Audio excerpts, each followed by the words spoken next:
to my channel, guys. Today we have an interesting buckle project. If you notice behind me, have lots of plastic buckles, and those buckles are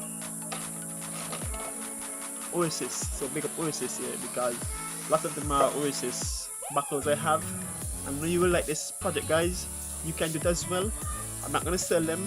I didn't buy them, but I got them from work. I got them from my wife co-workers, my wife friends.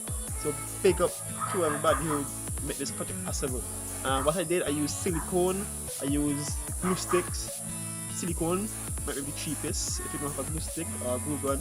Started off with silicone, but I finished with glue stick. Yeah.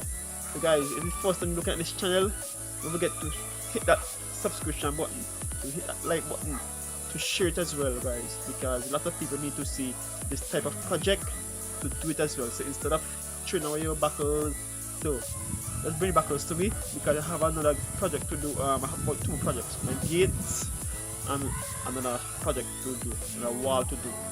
So enjoy this video and share it, guys, and subscribe it. So I have about 304 buckles on this project. Woo, woo, woo.